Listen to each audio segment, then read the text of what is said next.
In the small, wind-bitten towns of rural Massachusetts, in the late 19th century, secrets had a way of burying themselves deep, yet never entirely disappearing. Gossip drifted like smoke from one hearth to the next, changing shape with every telling. But behind each whispered story lay a seed of truth, waiting for someone daring or foolish enough to uncover it. It was in this place and time that the tale of the Whitfords began, and though the years would twist the story into legend, the first chapters of their lives were marked by an innocence that no one could have predicted would spiral into darkness. Henry and Eliza Whitford were twins, born in the summer of 1849 to a family of modest means but sturdy reputation. Their father, Jonathan Whitford, was a merchant whose trade routes stretched from the port of Boston to the mills of Lowell, and their mother, Margaret, came from a line of strict Puritans, whose name was whispered with both respect and fear. The Whitfords were not wealthy in the dazzling way of city families, but they were secure, and in those uncertain decades after the Civil War, security was worth more than gold. From the moment Henry and Eliza drew their first breath, it was said they were inseparable. Town midwives whispered of how, even as infants, if one began to cry, the other would calm only when placed beside their sibling. Their parents laughed it off as coincidence, but neighbors watched with unease as the twins grew, their bond tightening rather than loosening with age. Other children bickered, competed, and fought, but Henry and Eliza moved as one.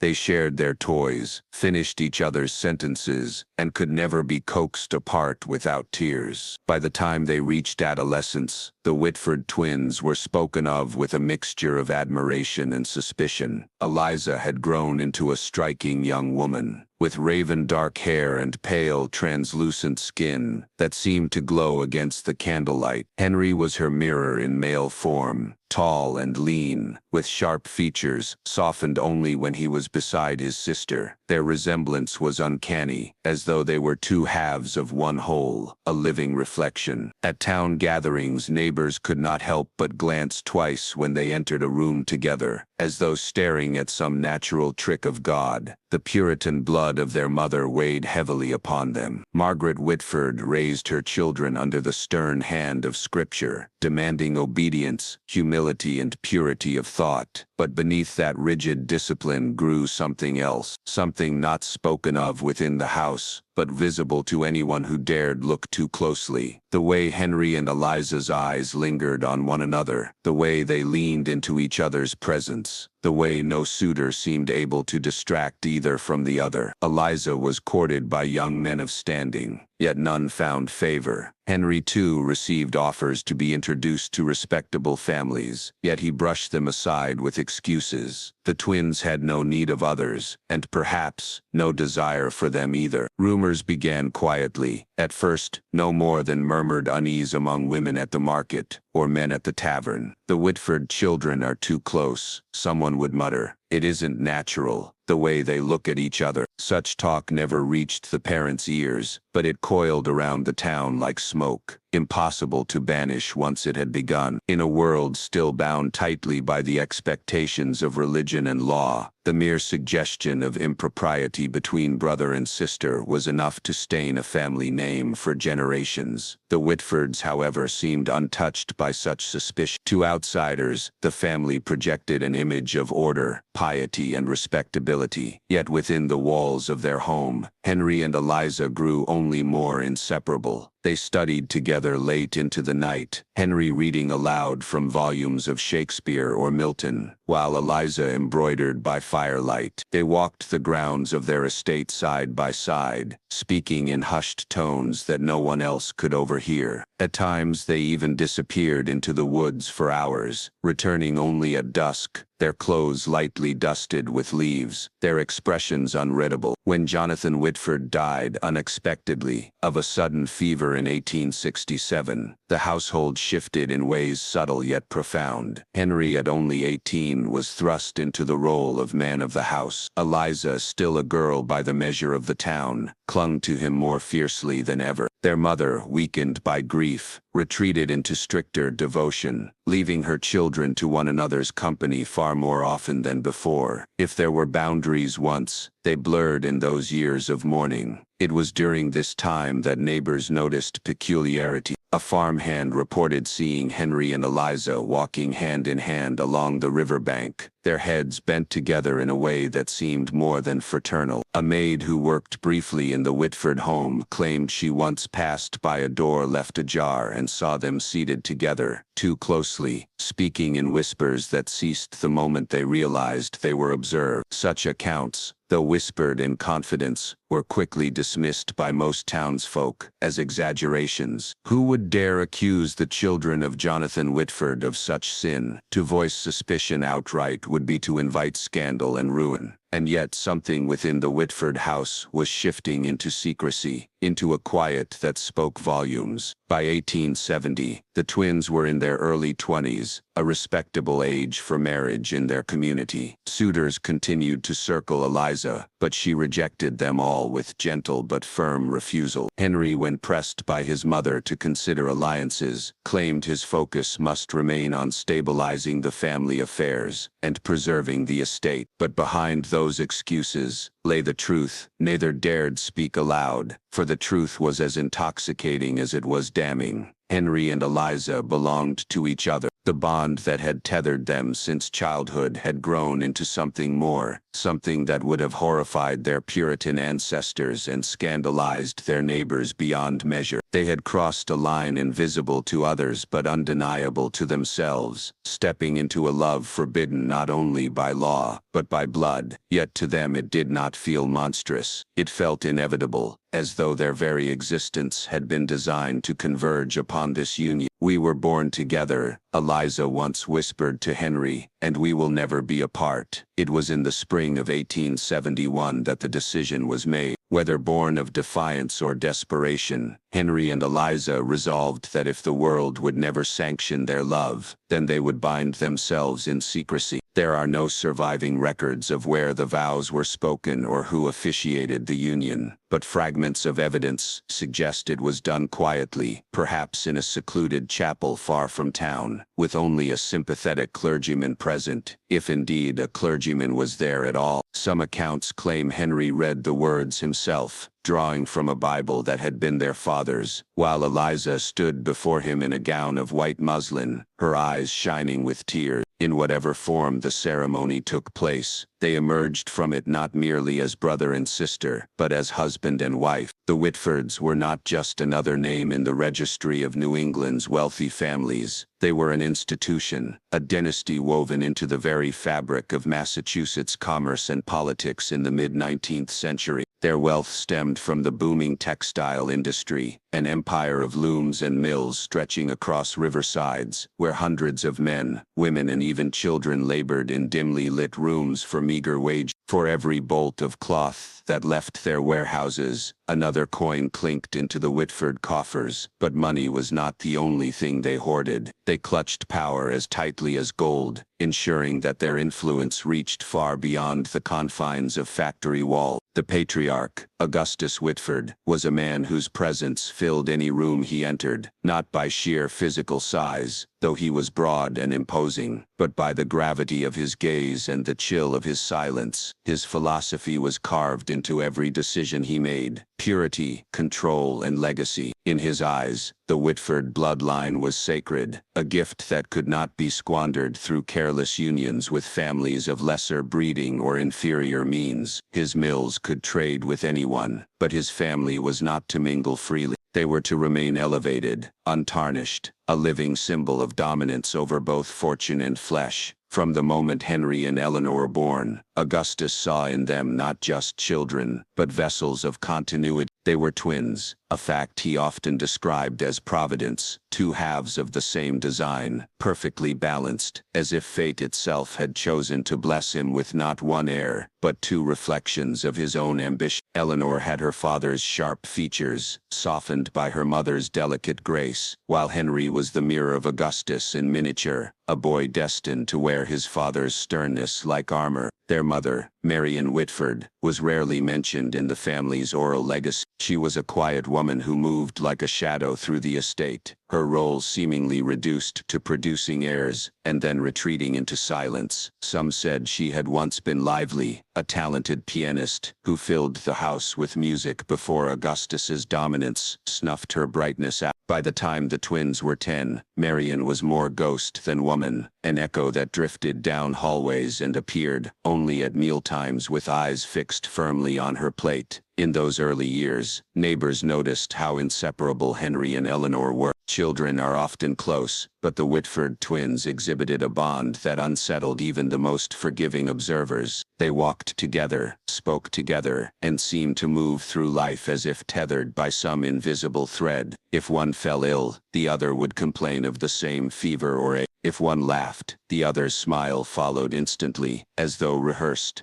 There are stories of them speaking their own private language, strange syllables exchanged in whispers when they thought no one else was listening. Servants described it as eerie, like overhearing incantations or hearing a mirror speak back. When questioned, Augustus never discouraged their closeness. In fact, he encouraged it, referring to them as the two parts of my legacy, and insisting that no one, not even other family members, should ever interfere with their connection. The Whitford estate itself reinforced this philosophy. The great house loomed on the edge of town like a fortress, its tall windows rarely open, its rooms filled with portraits of ancestors, whose eyes seemed to follow any visitor daring enough to enter. Henry and Eleanor had separate chambers, but the dividing wall between them included a hidden door known only to the two of them. They would vanish into each other's company at night, long after their governess believed them asleep, whispering and sharing dreams no outsider would ever hear. By adolescence, their bond had evolved into something stronger, something the townspeople began to notice with unease. They rarely attended social functions separately, and when they did, their discomfort was so visible that whispers of oddity followed them home. At gatherings, Henry would hover near Eleanor, watching anyone who dared speak to her too long. Eleanor, in turn, seemed disinterested in the courtships that other young women of her class engaged in. She would laugh politely but never allow a suitor's charm to linger, as if all others paled in comparison to her twin. When people questioned this closeness, Augustus silenced them, sometimes with a cutting remark, other times with more concrete persuasion. A shopkeeper who made an offhand joke about the Whitford twins' peculiar relationship suddenly found himself bankrupt when Augustus withdrew his patronage. A maid who dared whisper her suspicions about what she had overheard behind closed doors was dismissed the next morning with no references. Her reputation ruined in a town where gossip could kill faster than hunger. Fear spread among those who lived under the Whitford shadow. The mills provided livelihoods, and the family controlled too many strings to risk tugging at their secrets. So, tongues stayed quiet, and the twins were allowed to grow into adulthood unchallenged, bound ever tighter by the invisible rope Augustus insisted was destiny. For Augustus, blood was not simply lineage, it was a weapon, a fortress wall. He spoke often of the aristocracies of Europe,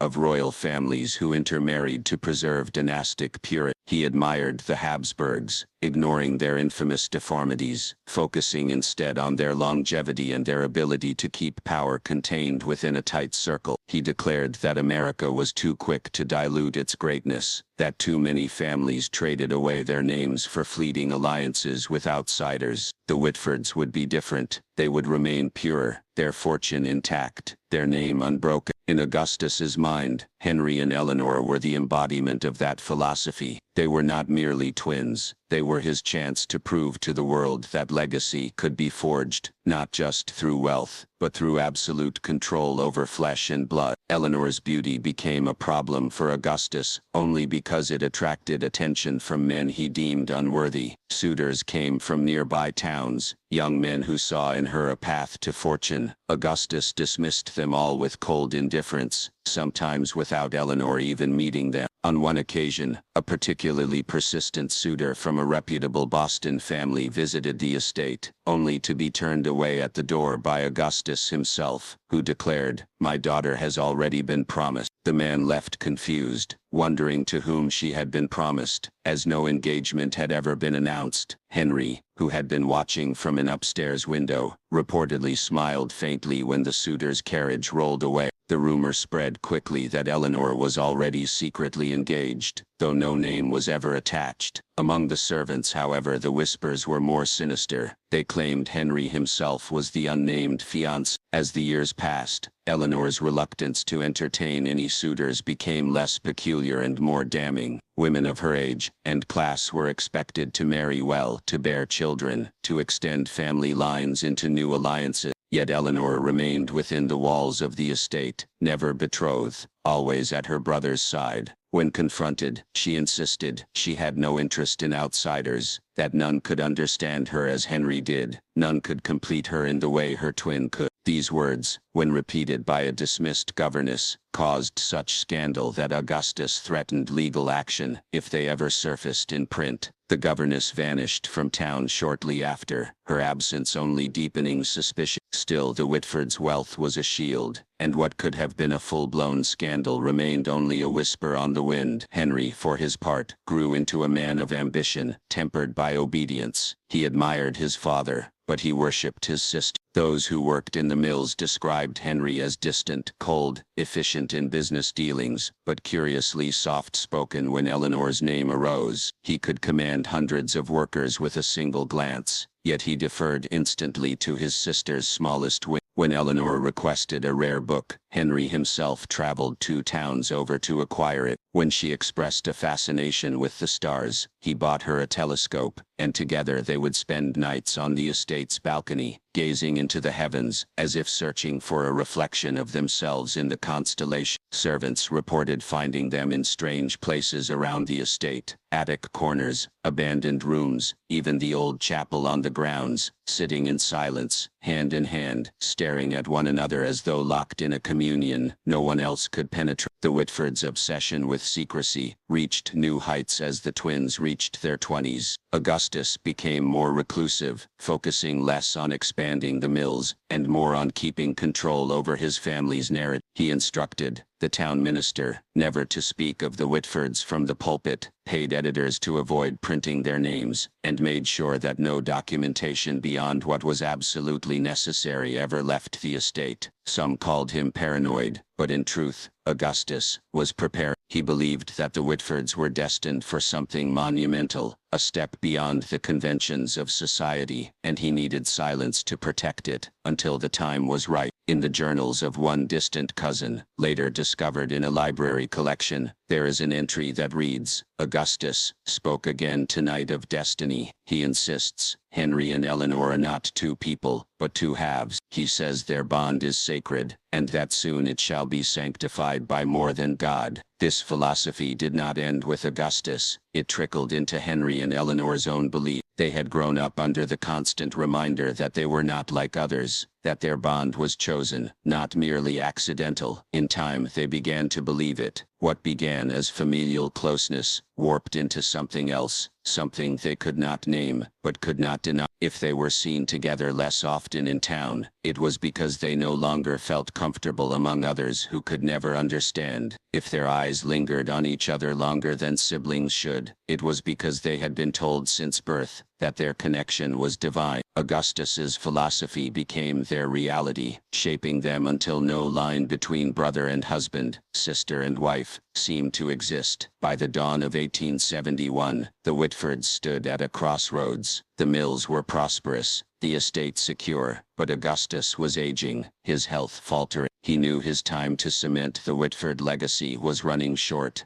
The solution in his mind was obvious and inevitable. Henry and Eleanor must be united, not only by blood, but by law. Their bond, already unshakable, must be sanctified in the eyes of society, even if that society could never be allowed to know. The whispers among servants, the hushed rumors in town, all pointed toward something extraordinary and terrible brewing within the Whitford estate. What no one yet knew, but what Augustus had already planned, was that the twins' destiny was not only to preserve the family's bloodline, but to defy every convention that law, faith, and morality held sacred, and he would stop at nothing to see it done. The winter of 1871 pressed its weight upon Massachusetts, snow piling along the roads, until whole towns felt buried under silence. In the Whitford estate, however, preparations stirred behind locked doors. Servants moved quickly, summoned into late hours, their tasks whispered instead of spoken aloud. Curtains were drawn so tightly that the flicker of candlelight could not escape into the night, and the grand hall, normally used only for business or the occasional family gathering, was being transformed. Tables were cleared, rugs rolled away, portraits covered in sheets, as if even the eyes of ancestors should not bear witness to what was to come. At the center of the hall, Augustus Whitford had ordered a circle of tall candlesticks to be arranged, each flame to be lit at the precise moment he commanded. Those who labored that evening were unsettled, for there was no ordinary celebration at hand. No invitations had been sent, no musicians hired, no food prepared for feasting. Instead, silence clung to every corner, as though the very house held its breath. The staff were told that a private family ceremony would take place, one so sacred it was not to be spoken of beyond the estate wall. Each was warned with cold clarity. Any who dared to gossip would find themselves not only dismissed but ruined. For most, the Whitford fortune was enough of a threat. Without their favor, survival in the town was nearly impossible. And so the servants bowed their heads, completing their work with trembling hands, though whispers escaped behind closed doors. The night of the ceremony arrived on the cusp of a storm. Wind howled through the bare branches surrounding the estate, carrying with it a low groan, like the moan of the earth itself. Snow lashed against the windows, but within the Whitford halls the fire blazed, shadows stretching tall and sharp against the walls. At precisely midnight, the family gathered. Augustus stood at the head of the hall, his black suit trimmed with a crimson waistcoat, his eyes gleaming with something between triumph and madness. His hand rested heavily on his cane, not for support, but for command, for when he struck it against the floor the sound echoed like a judge's gavel. Eleanor entered first, not in white as tradition dictated, but clothed in a gown of deep crimson silk, the color of spilled blood. Her hair, usually unbound in youthful softness, had been woven into a crown of braids, threaded with pearls that shimmered in the candlelight. She carried no flowers, no veil, only a book bound in black leather, pressed against her chest as if it were both shield and vow. Henry followed, dressed in formal black, a gold chain across his vest. His face was unreadable, though some later swore that his lips carried the faintest smile, a smile not of joy but of inevitability.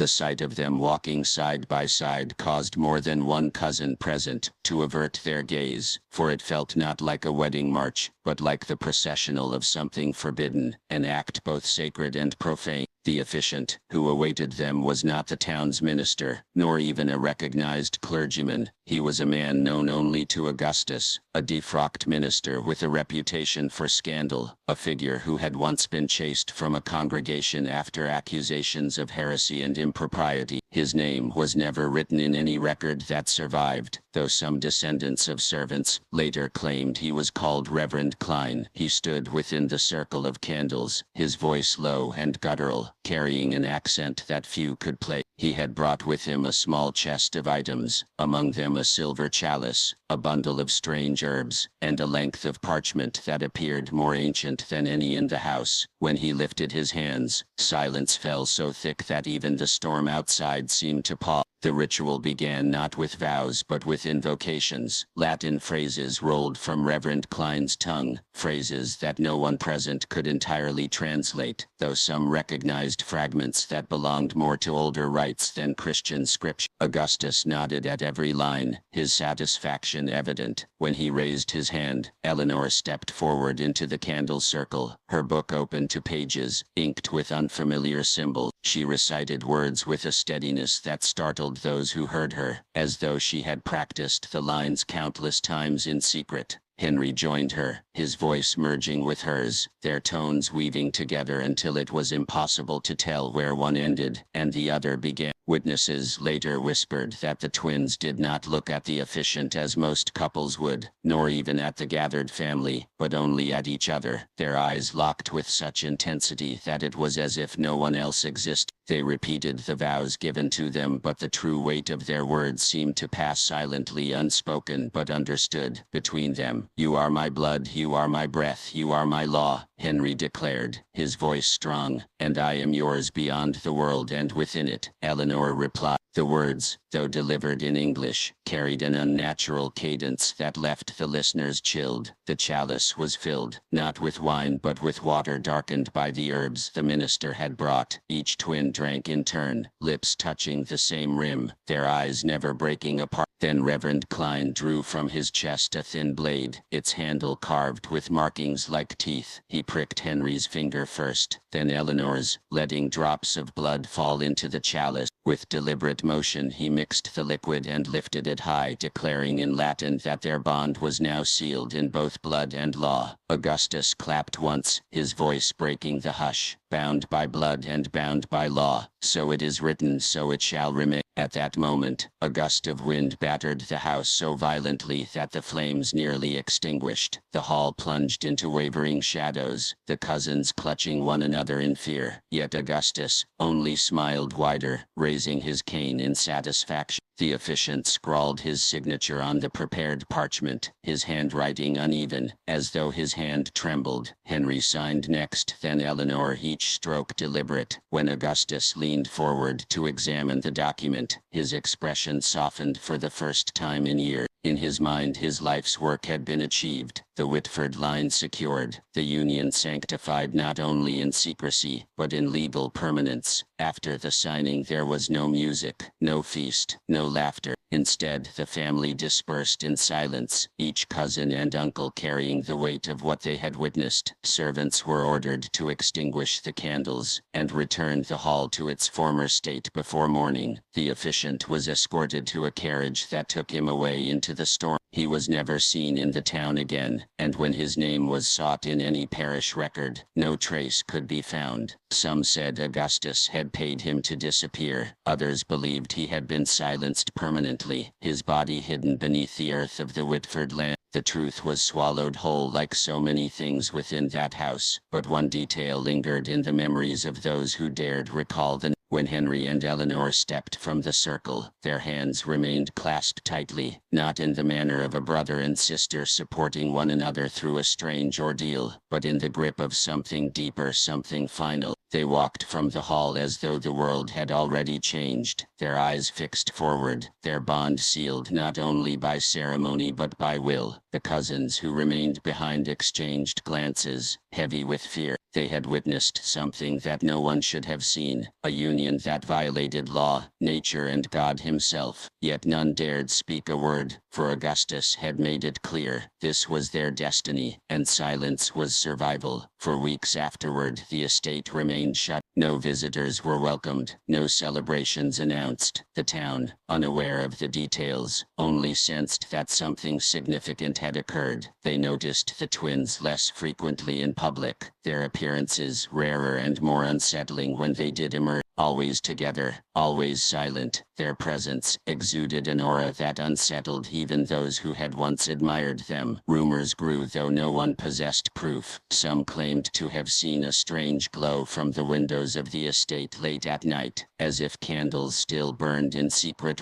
Others spoke of music, haunting and dissonant, drifting faintly on the wind, though no musicians were known to be hired. The more skeptical dismissed it all as superstition, but even they admitted the Whitfords had changed. And so the ceremony, unseen by most yet felt by all, became the fulcrum upon which the family's fate balanced. Within the estate walls, a union had been forged that defied the world outside. The law, bent by secrecy and influence, had been made to serve the desires of a patriarch obsessed with purity. The blood of siblings had been mingled, their vows spoken in shadows, their bond sanctified in silence. No one could undo it now, and those who had been present carried the weight of knowledge like a curse. Augustus's words lingered long after the candles were snuffed, bound by blood and bound by law. It was both declaration and prophecy, one that would ripple outward in ways none of them could yet imagine. The first signs came quietly, like whispers slipping beneath locked doors. In the early months after the hidden ceremony, the Whitford estate appeared outwardly unchanged. But inside, the rhythms of the house altered in ways that did not go unnoticed by the servants. Eleanor no longer accompanied her brother on long carriage rides into town or attended dinners at the family table with regularity. Instead, she remained secluded in her chamber, drapes drawn, a faint glow of candlelight flickering behind the tall windows long into the night. Henry was often seen leaving her room in the mornings, his expression unreadable, his hands clasped behind his back as though concealing truths he dared not show. Within a few weeks, whispers circulated among the staff that Eleanor was unwell. Her complexion had paled, her figure softened, and though Augustus dismissed questions with a chilling certainty, the truth soon revealed itself. Eleanor Whitford was with child. The revelation did not send waves of joy through the family as it might have in any other household. Instead, it cloaked the estate in an even deeper silence. Servants were forbidden from mentioning the matter, though it was impossible not to notice the swift changes. New curtains were hung in Eleanor's room, thick enough to block out both sunlight and prying eyes. A physician was summoned discreetly from a neighboring county, not from the local town, ensuring that no one familiar might carry tales back to the community. This physician, a man named Dr. Elcott, was housed on the estate for several weeks. His journal later discovered among his descendants' belongings, containing cryptic entries about a case most unusual and an arrangement of secrecy unlike any I have ever known. He was paid generously for his silence, but even money could not strip the unease from his words. When the time of birth arrived, the estate was locked down. Servants were dismissed from their usual duties and confined to the kitchen wing, forbidden from stepping into the main hallways. Even from behind doors, however, they could hear the muffled cries of pain that echoed through the upper floors. The storm outside that night seemed to mirror the chaos within, wind clawing at the shutters as Eleanor's screams broke the silence of the house. Hours passed before quiet descended again, and when it did, an unnatural hush spread through the estate. No cries of an infant were heard, no joyful announcement followed. Only the soft, deliberate footsteps of Augustus pacing the corridor, and the hushed voices of the doctor and Henry speaking words that none could decipher. By dawn, a single bell tolled from the estate's small chapel, though no one knew if it rang for life or for death. The baby, it was said, lived, but something was wrong.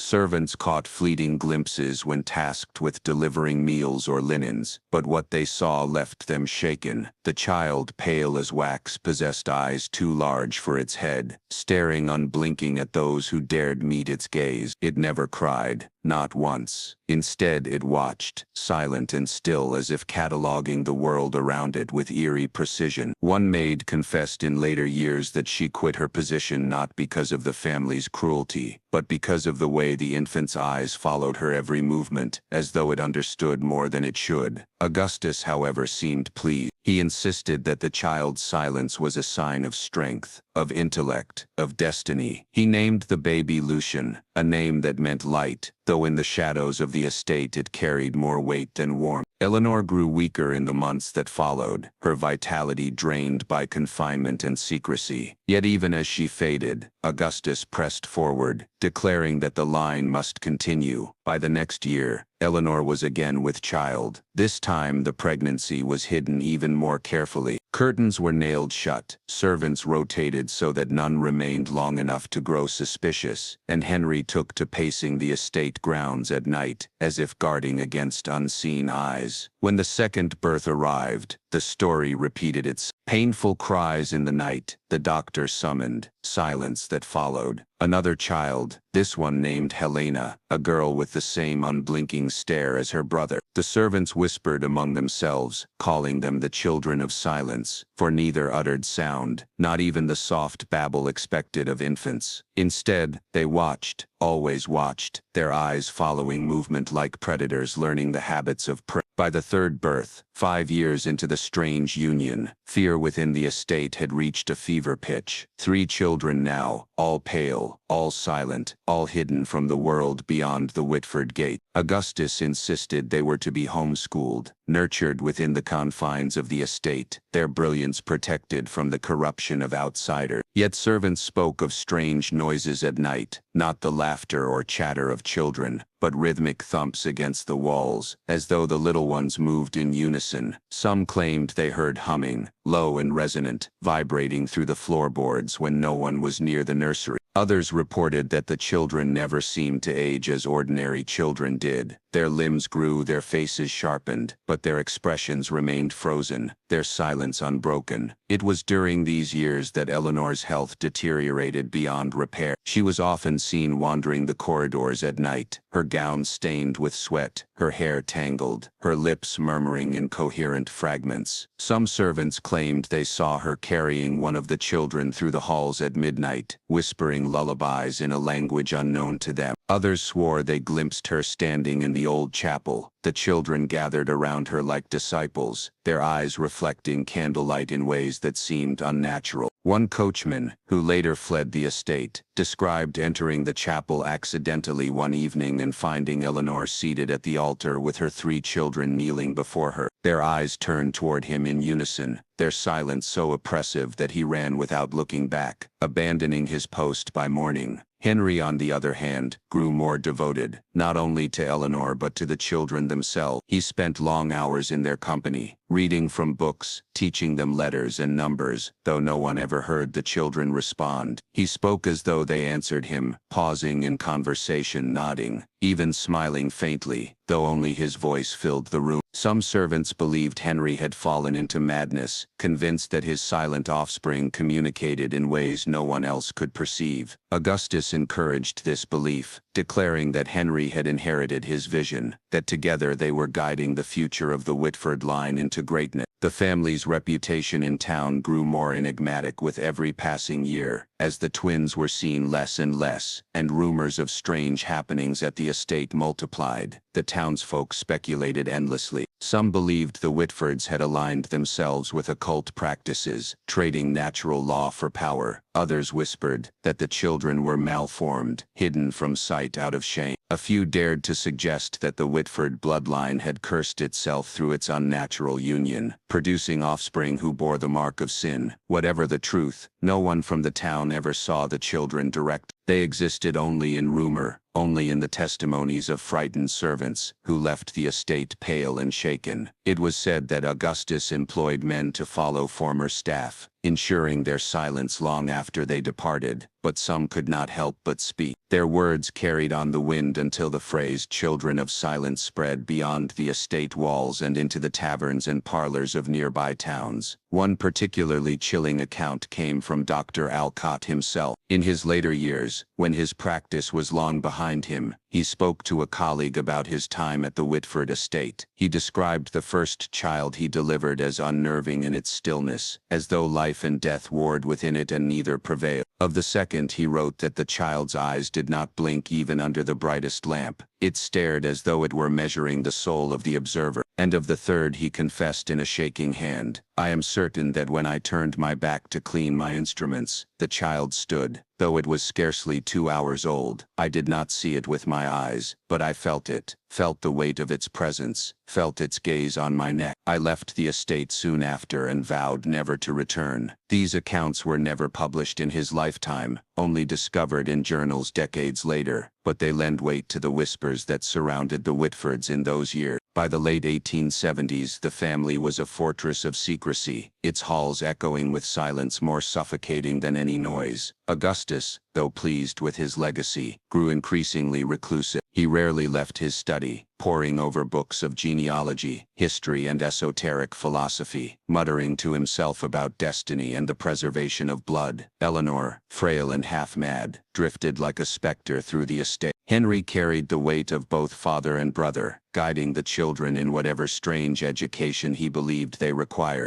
and the children themselves, Lucian, Helena, and the youngest, whose name was never recorded, remained hidden, silent, watching, their presence a quiet terror that clung to every corner of the house. The servants who remained told of walking past closed doors and hearing faint scratching from within, though no animals lived in those rooms. They told of mirrors shattering without cause, of sudden chills sweeping through corridors when the children passed by. One nursemaid claimed that while tending to Helena, the girl reached out and touched her hand. For days afterward, the nursemaid's hand remained cold, as if the touch had drawn the warmth from her blood. She left her post without explanation, never returning for her wage. The phrase "children of silence" no longer belonged only to whispers. It had become a warning, a name spoken with dread. The Whitfords did not collapse in these years, not yet. Their mills still operated, though less profitably, and their influence still commanded fear in town. But those who lived closest to the estate swore that the family was unraveling from within. The children, silent and strange, were not merely hidden. They were consuming the house itself, bending its atmosphere into something otherworldly. And as the years passed, as their silence grew heavier, it became clear that the Whitford legacy was not one of prosperity or purity, but of something far darker, a secret so heavy it could not be contained forever. By the time the decade turned toward its close, the Whitford estate had begun to show visible fractures that no amount of wealth or intimidation could conceal. The mills, once the beating heart of the family's fortune, struggled under the weight of strikes, accidents and fires that seemed less like chance and more like curses. Rumors spread that the Whitfords had angered not only their workers but God himself. Whole shipments of cloth spoiled in transit, river floods swept through warehouses, and machinery in the mills malfunctioned with such frequency that investors began to withdraw. Augustus, now gaunt and increasingly withdrawn, locked himself in his study more often than not, emerging only to chastise Henry for minor failures, or to demand greater secrecy around the children. Yet secrecy was precisely what could no longer be maintained. The servants had thinned to a fraction of what they once were, many fleeing without even collecting their final wages. Those who remained lived in a state of constant fear, their eyes darting to shadows, their voices hushed, even in the kitchen, where they once spoke freely. They carried the dread of what they had seen and what they suspected, for the children were no longer infants hidden away, but growing figures whose silence and unblinking stares carried an intensity that none could bear for long. They moved in uncanny synchronization, rising from chairs together, turning their heads in unison, their pale faces reflecting candlelight like masks. One housemaid, who later told her story to a priest in a neighboring town, described a moment that drove her to resignation. She had been tasked with cleaning the upstairs hallway when the three children appeared at the far end, standing shoulder to shoulder. They said nothing, made no sound, but stared at her without blinking. As she tried to continue her work, she heard a faint humming, low and steady. Though their lips never moved, the sound seemed to vibrate in her bones, rattling the bucket in her hand. She fled down the stairs, leaving her rag and water behind, and by morning she was gone from the estate forever. The priest who recorded her words noted that she trembled throughout the confession, her hands clasped tightly, as though in prayer even as she spoke. Stories such as these reached beyond the walls, despite Augustus's best efforts to contain them. A journalist from Boston, tipped off by a dismissed coachman, attempted to investigate. He came to the town under the pretense of covering the mill strikes, but quickly turned his questions toward the Whitford family. He asked after Eleanor and Henry, after the children, after the strange happenings whispered in taverns. For several nights he lingered in the local inn, scribbling in a notebook, until one evening he announced his intention to ride up to the estate itself. He never returned. His horse was found the next morning grazing by the roadside, saddle intact, but no sign of the man remained. His notebook, left behind in the inn, contained only one final entry written in a hurried hand. They say the children sing though no sound is heard. This disappearance fueled the whispers further. The Whitfords became figures of dread in the region, their once admired fortune, now spoken of as tainted. Some claimed the children were not truly human, but specters born of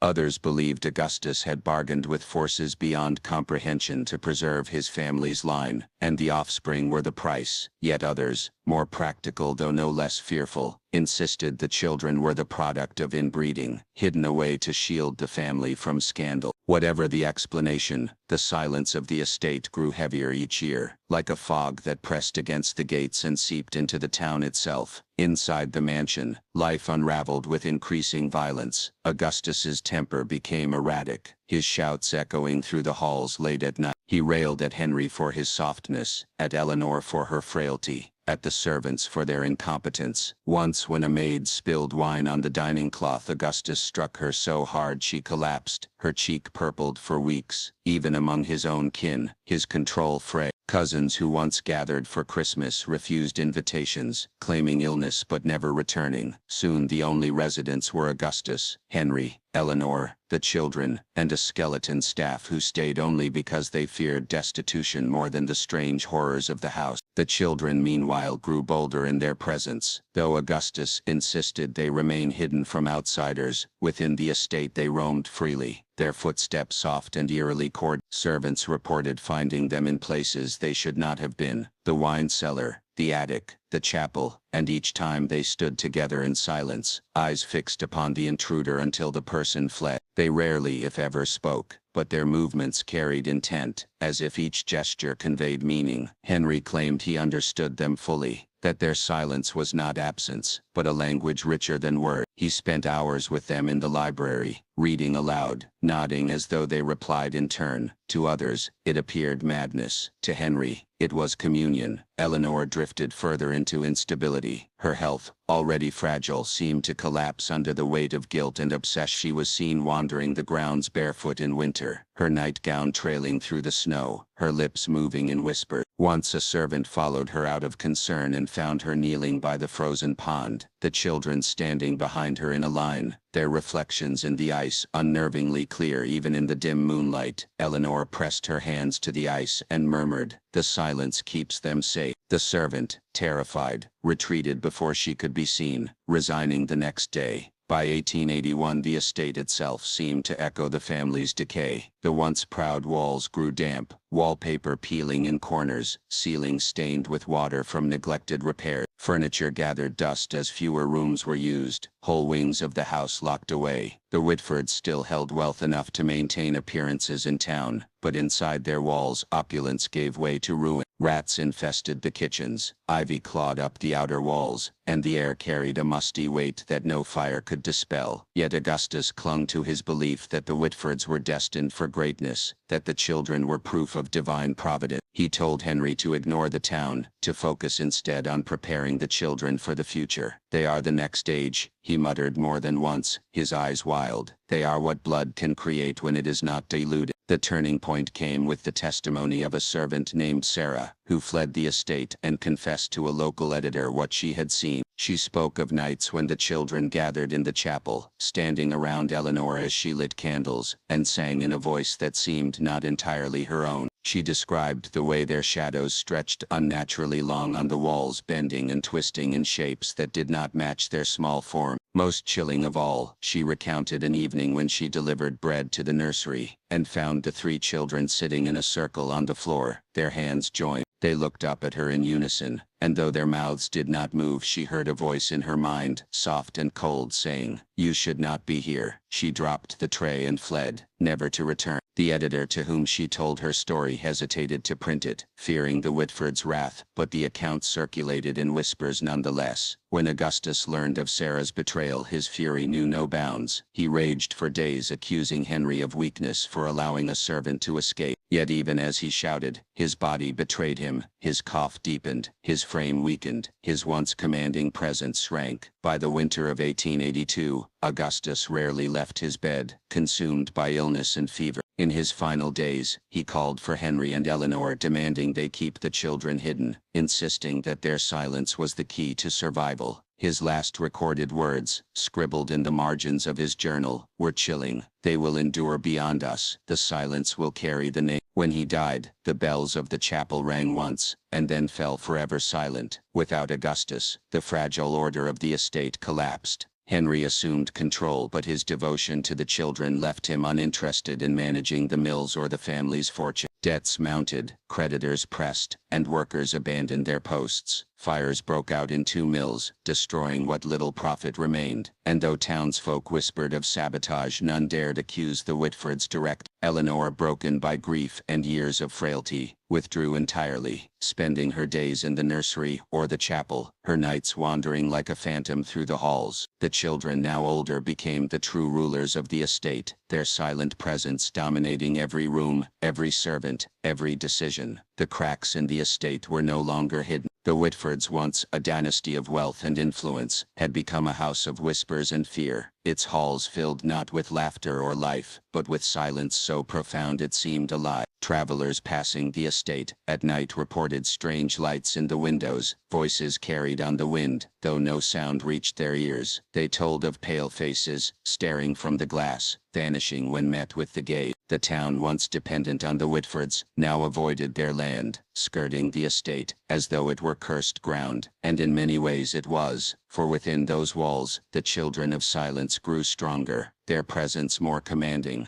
their silence heavier than words. The cracks were not merely in the estate, they were in the very fabric of what it meant to be a Whitford, in the unnatural bond that had birthed them, in the silence that promised not peace, but a legacy of dread. And though no one beyond the gates yet knew it, the collapse that had begun would not stop until the name Whitford itself was swallowed whole. The winter of 1883 descended upon the Whitford estate like a burial shroud, and with it came the final unraveling of a family that had clung too long to secrets. The town below had already turned its back on the once mighty dynasty. The mills lay in charred ruins, the last of the workers scattered to new livelihoods, and creditors, unable to collect, muttered curses against the house that had cheated both man and God. Where once the Whitfords were spoken of with envy, now their name was uttered only in hushed tones, accompanied by gestures of warning. And in that silence, both earned and imposed, the estate seemed to retreat further from the world, its windows darkened, its gates untraveled, its halls echoing with the footsteps of too few souls. Yet something within those halls was changed. The children, Augustus's so-called legacy, had grown taller, their limbs long and almost too thin for their bodies, their pale skin stretched taut, their eyes sharper and hungrier. Servants who still remained described their presence not as that of children but of judges, watching from the corners, never blinking,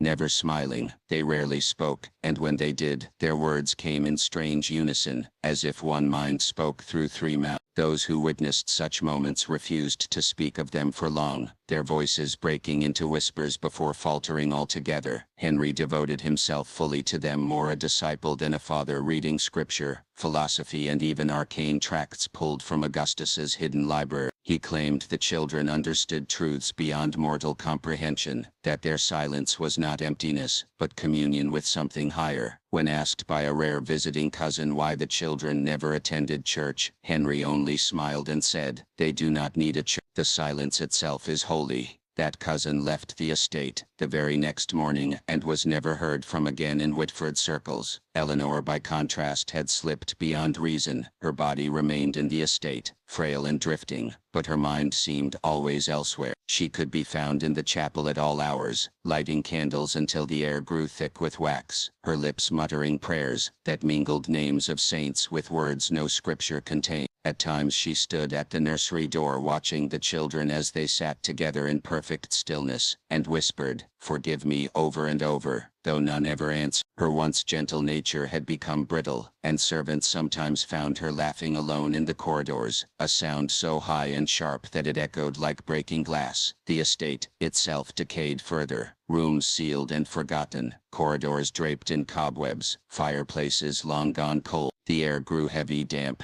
as though the house itself exhaled its sickness. Doors opened by themselves, or so the servants swore, and more than one claimed to hear footsteps behind them, only to turn and find the hall empty. Shadows lengthened unnaturally, stretching across the floor as if reaching toward the children. The once proud mansion had become not a home but a mausoleum, its grandeur rotted into horror. It was in this setting that the first true disappearance occurred. A footman named Thomas, one of the last loyal retainers, vanished one stormy night in January. He had been ordered by Henry to fetch books from the library, and though he protested the hour and the lightning that rattled the windows, he obeyed. He never returned. In the morning, the books he had been sent to collect lay neatly on the library table, though no one admitted to placing them there. His bed remained untouched, his belongings undisturbed. A search was made of the grounds, but the snow bore no footprints beyond his last known steps into the library. The servants, terrified, whispered that the children had claimed him, that his soul had been swallowed into their silence. Henry forbade any further talk, but after that night, 3 more servants fled without notice, leaving the house nearly empty. In March, it was Eleanor herself who vanished. For days she had not been seen outside the chapel, where she kept vigil with flickering candles and frantic prayer. One morning, the door to the chapel stood ajar. The wax pooled on the floor, the candles guttered out. Eleanor was gone. Her rosary lay in the center of the altar. Beads snapped and scattered like spilled seeds, but no trace of her body was found. Henry insisted she had gone on pilgrimage, though the snowstorm raging that night made such a journey impossible. The remaining servants exchanged fearful glances, but said nothing.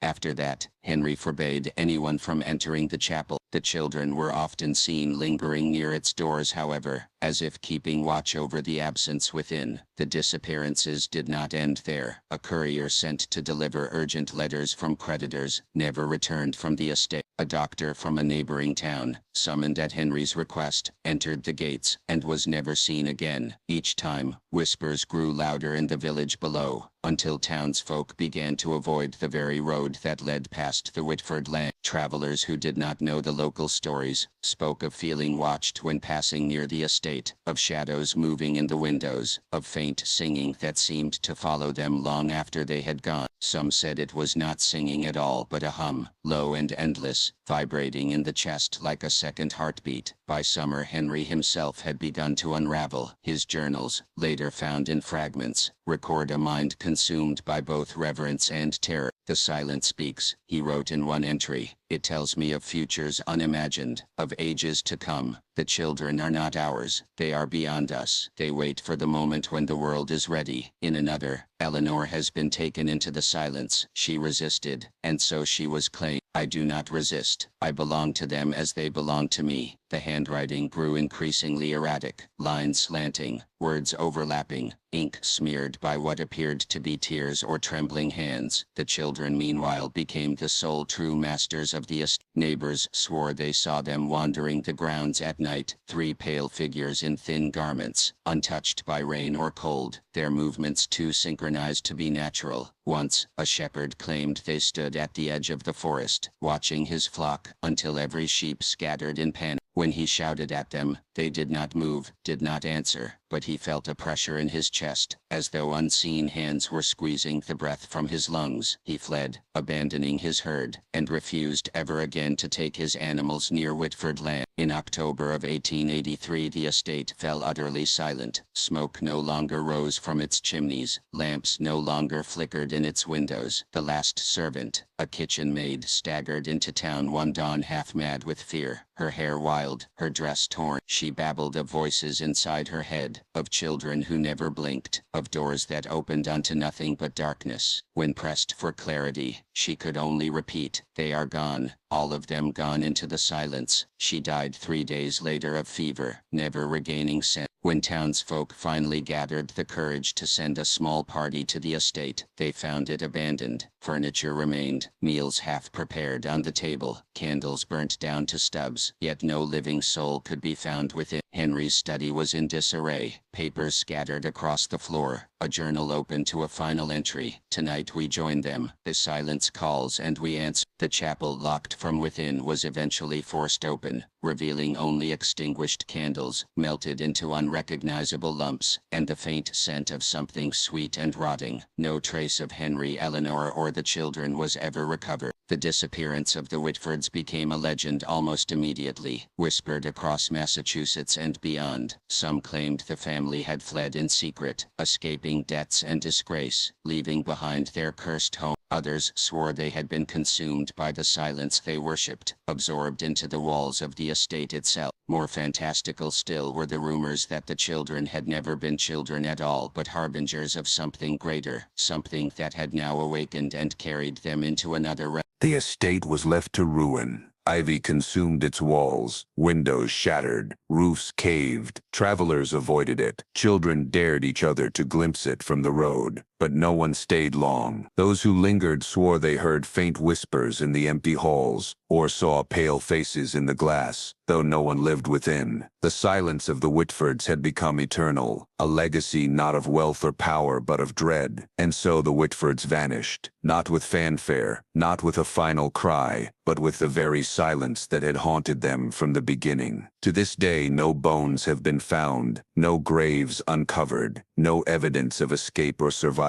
The family simply ceased to be, leaving behind only a crumbling estate and a story that grew darker with each retelling. The world had not merely lost the Whitfords, it had been left with something worse, the silence that remained in their place. The Whitfords vanished in 1883, and though the estate still stood, its silence carried farther than any living voice. For a generation, the story lingered in whispers, in warnings, in the kind of folklore that clings to small towns where memory and fear are indistinguishable. People avoided the road that led past the Whitford land. Carriages would turn back rather than pass its crumbling gates, and even hunters who dared cross the property line told of strange encounters. Deer standing frozen for hours as though bewitched, birds refusing to sing, the air itself pressing heavy on their lungs. But silence has a way of outlasting memory, and by the turn of the century, curiosity began to stir again. The younger generation, who had only heard half-believed stories from their elders, regarded the Whitford disappearance as exaggeration, perhaps even fabrication. Newspapers of the 1890s delighted in mocking the phantom twins of Massachusetts, presenting the tale as lurid entertainment rather than a true caution. The estate itself, long abandoned, became the target of would-be explorers, academics, and charlatans alike. The first to trespass in earnest were a group of college students from Boston, drawn by both bravado and the promise of a ghost story to carry home. They arrived in 1894, torches in hand, their laughter echoing too loudly in the halls. One by one, their laughter faded. The rooms were dusted over, yet strangely orderly, as though prepared for guests who never arrived. In the dining room, they found silverware arranged neatly beside empty plates, as though awaiting a meal that had never been served. In the nursery, children's toys lay in perfect alignment, unmarked by dust, untouched by time. Most disturbing of all was the chapel, where melted wax still clung to the altar, though no one could recall lighting the candles. The students fled before dawn, claiming the house was filled not with apparitions but with a pressure that made it difficult to think, as if something vast and unseen pressed down on their skulls. One swore he heard children humming in the walls, another that shadows bent unnaturally when his torch moved. Within a year, 2 of the boys were dead, one drowned in a shallow pond, the other struck silent by sudden illness, his voice never returning before he perished. Their surviving friends refused to speak of the estate ever again. In 1901, a more formal investigation was attempted. A society of spiritualists from New York traveled to Massachusetts, declaring the Whitford disappearance a case of transcendental migration, a belief that entire families could slip between worlds through ritual or divine accident. They held seances within the Whitford chapel, recording faint knocks, disembodied whispers, and what one medium described as the sound of 3 children speaking as one. Their published accounts created a sensation, reawakening fears long dormant in the town. Yet skeptics dismissed the findings, insisting the group had manufactured their experiences. What could not be dismissed, however, was the fate of the society's leader, Madame Beauchamp, who upon returning to New York was discovered one morning seated upright in her parlor, eyes wide, mouth open, but utterly lifeless, as if she had been listening to something that had finally stilled her heart. Over time, the estate passed through various hands on paper but was never truly inhabited. Each attempt to purchase it ended in ruin, buyers bankrupted, families struck by illness, homes elsewhere destroyed by fire. The Whitford estate resisted occupation, as though it had sworn loyalty only to its vanished master. Eventually legal disputes ceased, and the property was left to rot, its ownership forgotten in bureaucratic confusion. The land itself seemed to conspire against reclamation, overgrown with brambles, trees twisting unnaturally, roots tearing up the cobblestones of the once proud drive. Locals still spoke of strange encounters. Travelers reported seeing pale figures near the windows, sometimes children, sometimes adults, never moving naturally. A farmer claimed he heard laughter echoing across the fields at midnight, though no children lived within miles. Most chilling were the accounts of those who swore they heard their own names whispered when they passed too near the gates, as though the silence of the Whitfords had learned to speak in stolen voices. By the 1920s, the estate had taken on the quality of myth. The Whitfords reduced to archetypes of American Gothic tragedy, incest, madness, disappearance. Newspapers reprinted the story around Halloween, each year embellishing it further, until fact and fiction were inseparable. Yet for all the skepticism, no one dared spend a night inside the house. Superstition outweighed bravado, and the silence remained undisturbed. In 1937, a historian named Dr. Samuel Klein attempted to set the record straight. He obtained access to surviving Whitford papers, fragments of Henry's journals, a handful of letters, and most chilling drawings by the children themselves. The sketches were crude yet uncanny. 3 figures always drawn together, their faces featureless, their limbs impossibly long, their hands joined in a circle. Around them were shapes Klein could not identify, spirals, stars, forms like roots but reaching upwards instead of down. The repetitions suggested not idle doodling but obsession. Klein published an article arguing that the Whitfords had been consumed by religious mania, their incestuous marriage compounded by delusion and isolation. He dismissed the disappearance as flight from creditors, suggesting Henry had smuggled his family overseas under false names. Yet Klein's certainty faltered in private. His personal diary, later found among his effects, contains a troubling confession. The drawings move not visibly, not while I look, but when I return to them, the lines have changed. The figures stand closer together. The circle tightens. I no longer dream in silence. I dream in their hum. Klein died in 1941, found in his study with his head upon the very papers he had studied. His death was ruled natural, but the pages before him bore fresh ink not in his hand. 3 small words written over and over, filling the margins. We remain. Through the mid-20th century, the story of the Whitfords faded into the background noise of American folklore. Urbanization drew attention elsewhere, wars consumed headlines, and the estate became little more than a decaying landmark occasionally noted by passers-by. Yet those who did pass near it still spoke of unease, of headlights flickering out when nearing the gates, of radios filling with static. Some swore that when the wind blew across the estate it carried not rustling leaves but voices, a whispering chorus that seemed to say nothing and everything at once. In the 1970s, paranormal investigators, emboldened by a wave of public interest, descended upon the property with cameras, recorders, and scientific instruments. The footage they recovered was inconclusive, yet unsettling. Microphones picked up faint hums not audible in the moment. Film reels displayed shadows that did not match the light sources, and one investigator vanished briefly within the house, only to be found hours later in the basement, kneeling, his palms flat to the floor, eyes open but unseen. When asked what had happened, he only said it wanted me to listen. He never elaborated, and so the estate remained, century after century, a monument not to grandeur, but to silence. The Whitfords themselves were never found, no bones unearthed, no graves marked, no records of passage aboard ship or across border. The world had swallowed them whole, or else they had slipped somewhere beyond it, leaving only echoes. What is most chilling is not their disappearance, but the persistence of the silence itself. It lingers, not only in the ruins but in the minds of those who study them. Historians report dreams of children standing at the foot of their bed. Travelers claim to hear faint humming when they close their eyes at night. Even now in the digital age,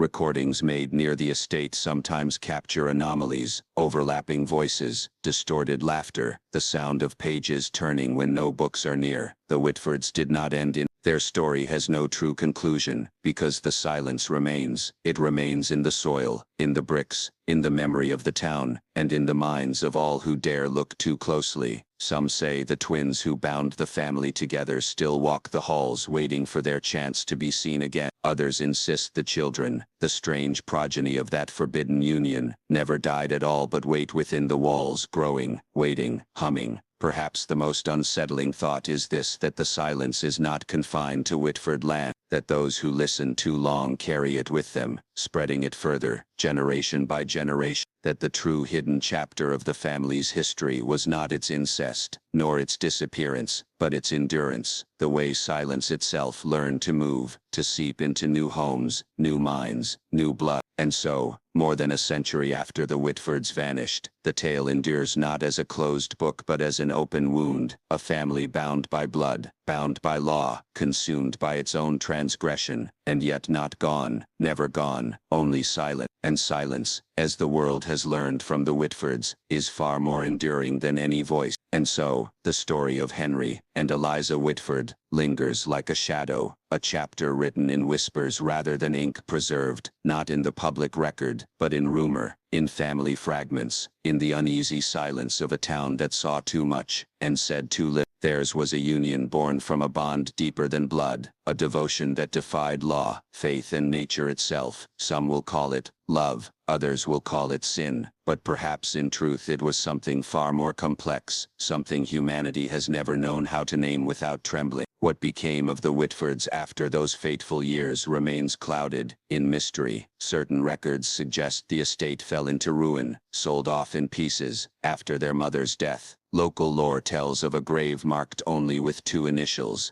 H, side by side beneath the same stone, though historians dispute whether it ever existed. Yet whether they faded into obscurity or remained hidden in plain sight, one fact is undeniable: their story has never fully disappeared. Like the echo of a bell long silenced, it continues to reverberate, unsettling those who stumble upon its traces. This tale forces us to confront questions most would rather avoid. How strong is the line between love and transgression? When does devotion transform into destruction? And at what cost does secrecy preserve the very thing it seeks to protect? The Whitfords chose to bind themselves in defiance of a world that would never understand, but in doing so they wrote themselves into a history that cannot forget them. Even now, more than a century later, their story provokes unease, not because it is entirely unique, but because it reminds us of the uncomfortable truth that family histories often hide their darkest chapters in the places we are least willing to look. If you've followed this story, ask yourself, was it love, or was it something else? And if you had been their neighbor, their confidant, or their judge, what would you have done? Would you have exposed them, protected them, or simply turned away, as so many did? Thank you for walking with us through this hidden history. If this story unsettled you, intrigued you, or made you see the past in a different light, make sure to subscribe for more tales buried beneath dust and silence. And don't forget to leave your thoughts in the comments below. Your perspective may shed light on a story that still resists answer, because sometimes the darkest truths are not the ones we discover in the world around us, but the ones we find reflected in the histories we'd rather leave untold.